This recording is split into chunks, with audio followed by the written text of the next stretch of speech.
Good morning children. Dubai college से मैं आपकी शाइन मैम। कैसे हैं बच्चे आप सब? वर्क आपका अच्छा चल रहा है? सारे वर्क पूरे हो रहे हैं? ज्योग्राफी में भी आपके 6 लेसन हैं और हिस्ट्री में भी हम लोग आज पढ़ेंगे लेसन 6।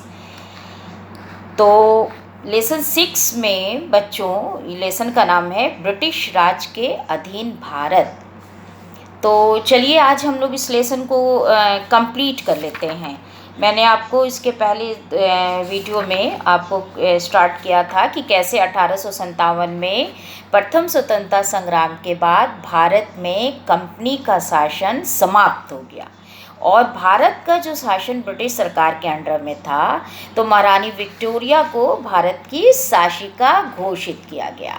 ये लेसन का नाम क्या है? ब्रिटिश राज के अधीन भारत। स्क्रीन पे आप देखिए, यानी हमारा भारत ब्रिटिश राज के अंदर था। 1947 में हम आज़ाद हुए और उसके पहले हमारा भारत किसके अंडर में था? ब्रिटेन यानी ब्रिटिश राज के अंदर में था। तो हम लोगों ने जो पढ़ा था कि 1957 के संग्राम के बाद से महारानी विक्टोरिया को भारत की शासिका घोषित कर लिया गया। और भी हमने बहुत सारी बातें आपको बताई थी, आपको याद होगा। और आपको क्वेश्चन भी है बच्चों, मैंने आपको क्वेश्चन लगाया है महारानी विक्टोरिया की ख़ास बातें। ये आंसर 2 है लघु क्वेश्चन का। ये आपके लिए ये सारे क्वेश्चन बहुत इंपॉर्टेंट है, अच्छी तरह पढ़ लीजिएगा। और इंडिया काउंसिल एक्ट पारित हुआ था बच्चों 1892 में, वो पढ़ाया था मैंने आपको। सिविल सर्विस लोक सेवा पढ़ाया था।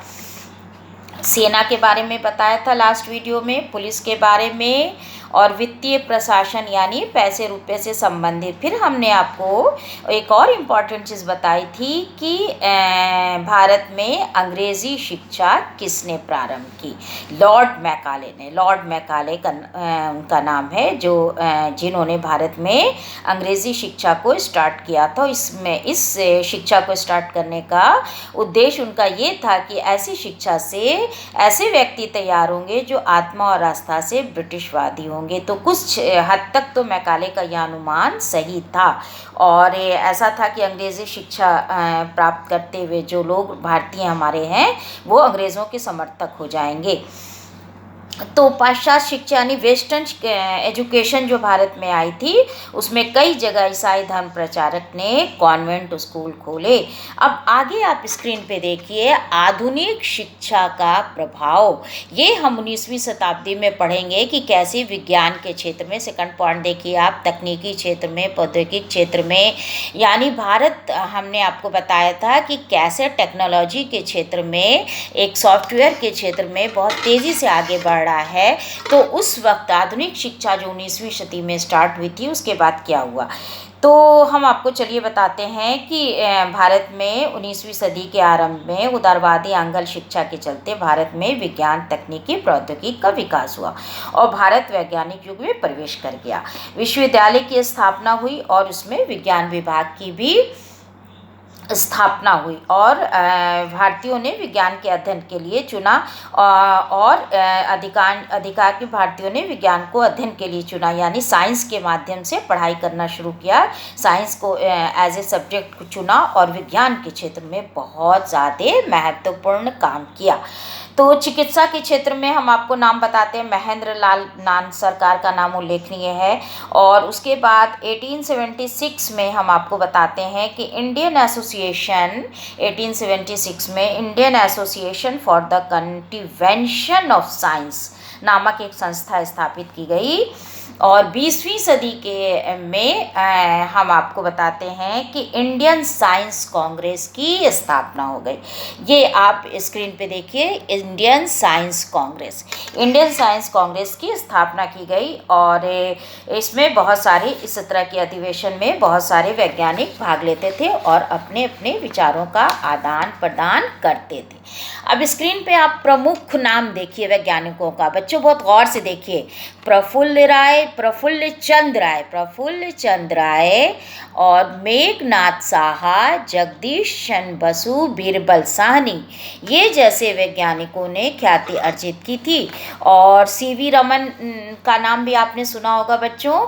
चलिए हम आपको बता देते हैं कि सीवी रमन एक ऐसे वैज्ञानिक थे जिन्होंने भौतिकी के क्षेत्र में अपने कार्य योगदान के अधिकार पर नोबेल पुरस्कार हासिल किया। चलिए स्क्रीन पे देखिए आप, नोबेल पुरस्कार सीवी रमन। अब चलिए आप पूछेंगे कि मैम ये नोबेल पुरस्कार क्या होता है। हम आपको बताते हैं कि यह एक अंतर्राष्ट्रीय स्तर का पुरस्कार है जो विश्व के उच्च कोटि के साहित्यकार, वैज्ञानिक, अर्थशास्त्री, समाजसेवक आदि को दिया जाता है। अंतर्राष्ट्रीय थोड़ा सा हम और क्लियर कर देते हैं बच्चों इसको। अंतर्राष्ट्रीय, राष्ट्रीय यानी हमारे देश के अंदर जो भी काम होता है या जो भी पुरस्कार दिया जाता है उसे हम कहते हैं राष्ट्रीय पुरस्कार। लेकिन जो नोबेल पुरस्कार है ये अंतर्राष्ट्रीय, यानी ये पूरे विश्व की ओर में जो भी अच्छे साहित्यकार, विज्ञान के उच्च कोटि के साहित्यकार होते हैं विश्व में, और विज्ञान के क्षेत्र में, साहित्य के क्षेत्र में, अर्थशास्त्री होते हैं, समाज सेवक होते हैं, इनको ये पुरस्कार दिया जाता है। चलिए कुछ और नाम हम आपको बताते हैं। श्रीनिवास रामानुजन और विश्वेश्वरैया जो वरैया इंजीनियरिंग और टेक्नोलॉजी के क्षेत्र में ये प्रमुख वैज्ञानिक थे भारत के। इस तरह से भारतीय वैज्ञानिकों ने अपने योगदान से विश्व को जो है एक बहुत ही महत्वपूर्ण योगदान इस देश में आगे बढ़ाने में देश में दिया इन लोगों ने। और शिक्षा और विज्ञान के क्षेत्र में एक नई नीति और प्रतिष्ठा भारत को प्राप्त हुई। तो ये बच्चों हम लोग ने देखा कि किस तरह से 19वीं सदी में विज्ञान और तकनीकी प्रौद्योगिकी का विकास हुआ। इंडियन साइंस कांग्रेस वैज्ञानिकों के क्षेत्र में। अब चलिए हम पॉइंट आपको बताते हैं। जन सुविधाओं में वृद्धि। तो भारत में 18वीं शताब्दी में भारत में अंग्रेज़ों ने धार्मिक, सामाजिक और सांस्कृतिक क्षेत्र में हस्तक्षेप न करने की नीति अपनाई, लेकिन फिर भी कुछ ऐसे कदम उठाए जिससे भारतीय समाज और संस्कृति में परिवर्तन हुए। तो हम देखते हैं क्या है, भारत में आधुनिकीकरण। स्क्रीन पे देखिए, भारत अब आ गया हमारा आधुनिक यानी आधुनिकीकरण की ओर बढ़ने लगा हमारा भारत। इसकी नीति के तहत क्या हुआ था कि अंग्रेज़ों ने कई हजार किलोमीटर की रेलवे लाइन बिछाई बच्चों। और हम आपको पहले भी बता चुके हैं, फिर से बता रहे हैं कि पहली रेलवे लाइन 1853 ईस्वी में बोरीवली से थाने तक, ये मुंबई में बोरीवली से थाने तक जो ट्रेन चली थी पहली, वो 1853 सन में चली थी। तो ये सब चीज़ों में अंग्रेज़ों ने ऐसी नीति बनाई जिससे आवागमन बहुत तेज़ होगा, व्यापार को बढ़ावा मिलेगा। और भारत में गर्मी सहने की उन्हें आदत नहीं थी, क्योंकि वो अंग्रेज़ ब्रिटेन के रहने वाले थे, वो ठंडा प्रदेश है।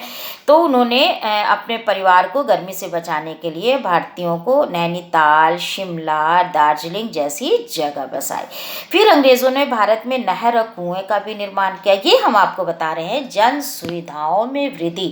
अंग्रेज़ों द्वारा जो जन सुविधाओं में वृद्धि की गई उसके बारे में हम आपको बता रहे हैं कि अंग्रेज़ी सरकार ने नहर और कुओं का भी निर्माण किया और ज़्यादा से ज़्यादा भू राजस्व यानी ज़मीन से प्राप्त होने वाले टैक्स को कहते हैं भू राजस्व।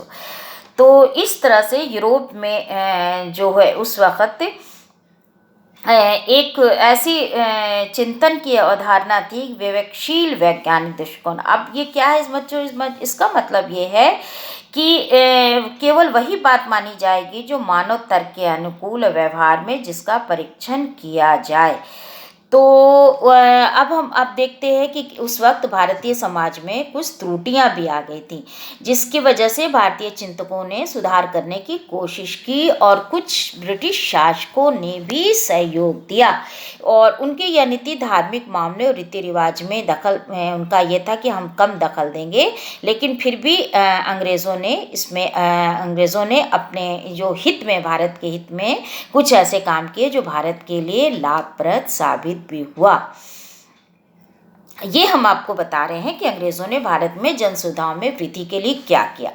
तो अंग्रेज़ों द्वारा लागू की गई जो पाश्चात्य नीति थी, वेस्टर्न एजुकेशन था बच्चों, उसमें भारतीयों की जो नीति थी, यानी संकुच सोच थी, जो छोटी सोच थी, वो ख़त्म हो गई। जिज्ञासा उनके अंदर आई और पढ़े लिखे जो भारतीय थे वो समाज की बुराइयों का विरोध करने के लिए आगे आए और एक नई सोच, एक नई विकसित ज्ञान से समाज में फैले हुए अंधविश्वास, कुरीतियों को तोड़ा जा सका। और जो हमने आपको बताया था कि रेलगाड़ी या आवागमन की जो सुविधा हुई तो लोग आसानी से एक जगह से दूसरी जगह जाने लगे और अपने अपने अपने विचारों से लोग एक दूसरे को अपने अपने विचारों से अवगत कराने लगे। तो अब लास्ट पॉइंट पे आप आ जाइए कि 1835 में अंग्रेज़ी जो थी वो भारतीय प्रशासन की सरकारी भाषा बन गई। और लास्ट में फिर देखिए स्क्रीन पे आप दिया हुआ 1904 में क्या हुआ था बच्चों, भारतीय विश्वविद्यालय एक्ट यानी अधिनियम पारित हुआ था शिक्षा के प्रसार के लिए। और कई जगह पे मोहल्लों में अंग्रेजी प्रशासकों के नाम से कुछ जगह बने थे और धीरे धीरे भारत में 1904 होते होते एजुकेशन के लिए कई जगह पे एक्ट जो बना तो शिक्षा के प्रसार के लिए काफ़ी व्यवस्था की गई और शिक्षा के क्षेत्र में कई सुधार किए गए। तो ठीक है बच्चों, आज आपका लेसन ये कंप्लीट हो गया। ब्रिटिश राज के यानी 6 लेसन आपका कंप्लीट हो गया। आप इसके क्वेश्चन जो मैं लगा दूंगी वो कर लीजिएगा। और दूसरी मैं ख़ास बात बच्चों ये कहना चाहती हूँ कि कुछ नए बच्चों के एडमिशन हुए हैं या कुछ बच्चे ऐसे होते हैं जो ऐड नहीं हो पाते हैं। वो कहते हैं मैम मैं आते हैं स्कूल में आ रहे हैं, हम लोगों से मिल रहे हैं, कहते हैं कि हमारे पास अभी मोबाइल नहीं था और अब आया और अब हम ऐड हो रहे हैं। तो बच्चों आप लोग उनकी हेल्प कर दीजिए। आप 8th B में तो बहुत अच्छे बच्चे काम करके दिखाते हैं और C में भी अच्छे हैं। C की शिफा नूर, मैंने कई बार आपसे कहा आप वर्क करके मुझे करके दिखाइए और आप मुझे शो कीजिए, वर्क आंसर शो कीजिए। और जो बच्चों को काम नहीं आ रहा आप उनकी हेल्प कीजिए बच्चों, क्योंकि ये बहुत ही अच्छा इस माहौल में बहुत ही नेकी का काम है कि आप दूसरे बच्चों की हेल्प करिए। Okay, thank you. Next video में नेक्स्ट लेसन। ओके।